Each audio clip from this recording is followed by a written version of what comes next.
ये तेरी बहन बोल नहीं सकती थी? नहीं बोल सकती थी। हालेलुया! मेरा यीशु यीशु मेरा यीशु यीशु। हाँ बेटे, अभी क्या हुआ? अभी क्या हुआ? बोलने लगी।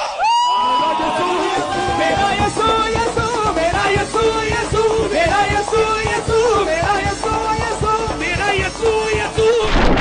तो आ गए आप दोस्तों। आज हम बात करने वाले एक ऐसे पादरी के बारे में जो बीमारियों का इलाज भी करते हैं और मुर्दों को जिंदा भी। जी हाँ दोस्तों, ये पादरी चमत्कार भी करते हैं और बलात्कार भी। इस पादरी को देखते ही लंगड़े और भूत ऐसे दौड़ने लगते हैं जैसे कुत्ते को देखकर शेर। मतलब तो आज हम लोग इन पादरियों की अनलिमिटेड शक्तियों के बारे में लोगों को बताएंगे और उसी के साथ साथ यीशु मसीह के नाम पर लोगों को कन्वर्ट करने वाले नकली फादरों की गंदी गेंद फाड़ेंगे। तो चलो ना यार, मिलकर करते कुछ कांड। शुरू करते हैं बकचोदी मार के किसी की।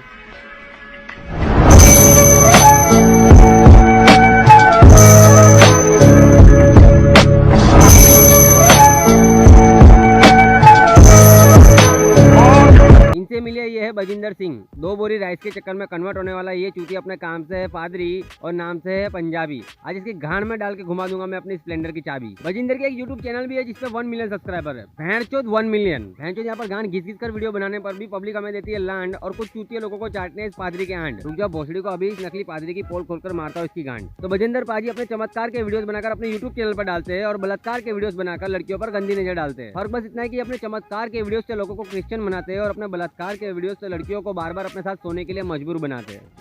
रेप की शिकार लड़की पादरी बजिंदर की सिक्योरिटी में काम करती थी। वो कुछ महीनों पहले जीरकपुर के एक ढाबे पर बजिंदर से मिली थी। बजिंदर उसे नौकरी का झांसा देकर अपने फ्लैट पर ले गए, नशीली चीज देकर रेप किया और उसका वीडियो बना लिया। इल्जाम है कि बजिंदर उसी वीडियो के दम पर उसका शोषण करता रहा। ओए होए बजिंदर पाजी, आप तो राम रहीम और आशाराम की तरह चमत्कारी और बलात्कारी दोनों निकले। लेकिन कुछ भी कहो, आशाराम और राम रहीम कितने भी बड़े मादा चौथे हैं, लेकिन उन्होंने कभी किसी को कन्वर्ट नहीं किया। तब तक आप लोगों को समझ में आ ही गया होगा कि पादरी कितना सच्चा है। तो अब हम इनके चमत्कार देखकर पता लगाएंगे कि इनके चमत्कार कितने सच्चे हैं। अगर आपको कोई बड़ी से बड़ी बीमारी होती है तो आपको किसी डॉक्टर के पास नहीं जाना है, आपको जाना है पादरी बजिंदर के पास, जो एड्स जैसी भयंकर बीमारियों को भी यूं चुटकियों में ठीक कर देते हैं।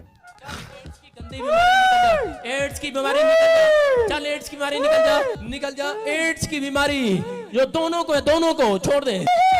चल निकल एड्स बाहर, चल एड्स की बीमारी निकल बाहर। अबे तू एड्स की बीमारी बाहर निकाल रहा है या छोटे बच्चे की टट्टी? ये सब देखकर तो डॉक्टर भी बोल रहे होंगे कि हम सब तो लड़ने बेंचो। दोनों पति पत्नी एड्स की बीमारी से आजाद हो।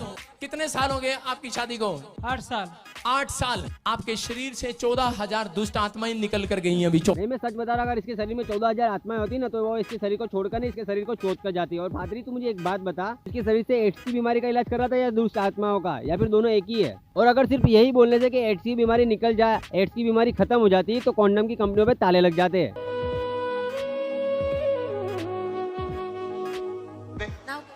पुष्पा दिवालकर। पुष्पा दिवालकर। इनका नाम है पुष्पा। इनकी दोनों किडनियां फेल है और सहारे के बिना ये चल भी नहीं सकती। लेकिन ये फिर भी आप जैसे चूतियों की तरह किसी डॉक्टर के पास अपना इलाज करवाने नहीं गई। ये औरत एक पढ़ी लिखी, इंटेलिजेंट और समझदार औरत है, इसलिए वो अपना इलाज करवाने के लिए इस पादरी के पास आई। और ये पादरी आपके सामने ही 2 मिनट में इस पुष्पा देवी का कैसा इलाज करते हैं आप देखिए।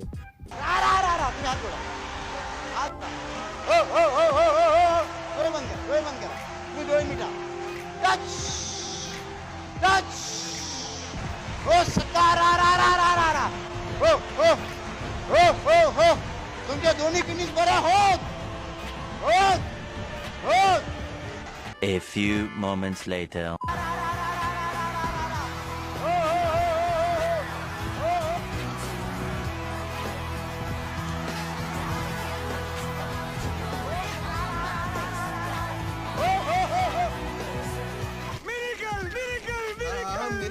आप लोगों को पता है कि लाइफ में सक्सेस होने के लिए सबसे इम्पोर्टेंट कॉन्फिडेंस की होता है। क्योंकि अगर कॉन्फिडेंस के साथ आप चूतिया से चूतिया बात या फिर चूतिया से चूतिया हरकत भी करोगे तो भी वो लोगों को सच्ची लगने लगेगी। अरे सच कह रहा हूँ, तुमको भरोसा नहीं मेरे पे?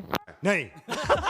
एक लड़की का लेफ्ट हैंड अपने राइट हैंड से छोटा था तो वो इलाज कराने एक पादरी के पास गए। उसके बाद क्या हुआ आप खुद ही देख लो।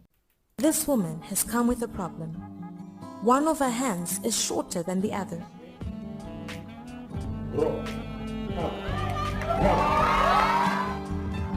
Look at that.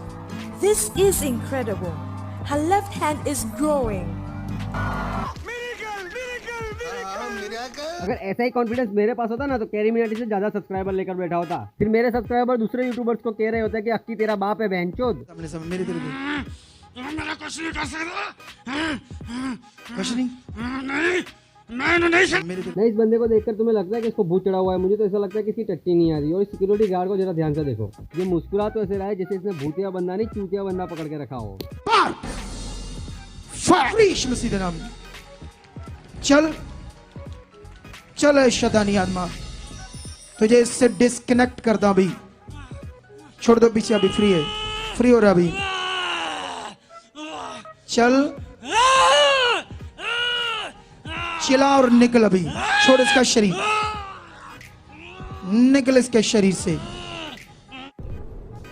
ये क्या है? इस बंदे की हरकतें देख के लग रहा है कि भूत इसके शरीर से नहीं इसकी गांड से बाहर आ रहा है। 2021 में मैंने भूत भगाने का इससे बढ़िया तरीका आज तक नहीं देखा। पादरी साहब इतने प्यार से भूत को बोल रहे हैं कि चल निकल यहाँ से, जैसे वो भूत नहीं इनका पालतू कुत्ता हो जो इनकी बात सुनकर दुम दबाकर वहाँ से चले जाएगा।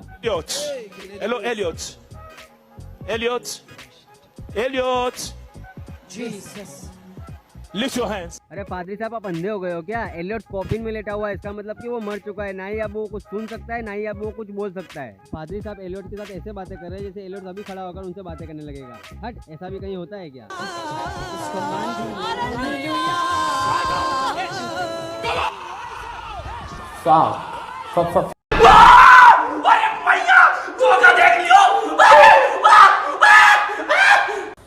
Somebody bring him food.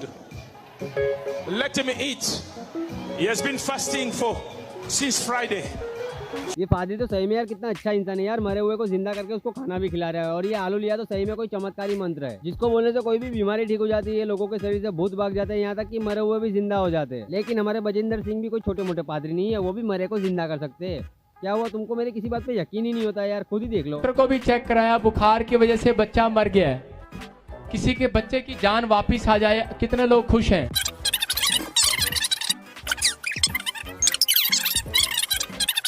बहनचोद, इससे तो सही में बच्चे को जिंदा कर दिया यार। ये चमत्कार देखकर मैं श्रीमान बजिंदर सिंह से पूछना चाहता हूँ कि अगर आप कोई भी बीमारी का इलाज कर सकते हो और मरे हुए को जिंदा भी कर सकते हो तो कोविड के टाइम पर कहाँ गांड मरा रहे थे? ध्यान से सुने, ये बच्चा बिल्कुल डेड था जब यहाँ पर आया। चल बोजड़ी के मजाक से हटकर कुछ सीरियस बातों पे आते हैं। ये लोग गांव के भोले वाले लोगों को मैनिपुलेट कर या फिर गरीब लोगों को लालच देकर अपने रिलीजन में कन्वर्ट कराते हैं। और इस रिलीजन कन्वर्जन के लिए हर साल कम से कम 1000 करोड़ की फंडिंग की जाती है।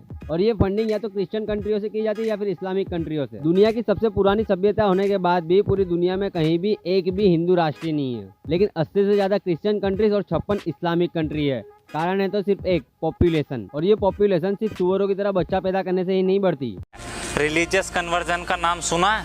पूरा नॉर्थ ईस्ट इसी का उदाहरण है। 1951 में नॉर्थ ईस्ट के अंदर 30% क्रिश्चियन आबादी थी, जो 2011 में डबल होकर 63% से ज्यादा हो गई। मेघालय राज्य में यह आबादी 25% से 75% पहुंच गई है। मणिपुर में 12% से 42% और नागालैंड में 46 से 88% पर क्रिश्चियन पॉपुलेशन आ गई है। अरुणाचल प्रदेश, जहां यह धार्मिक परिवर्तन सबसे जोरों पर है, 1981 में केवल 4% क्रिश्चियन आबादी थी और आज केवल 30 साल के अंदर 2011 में 30% आबादी क्रिश्चियन बन चुकी है।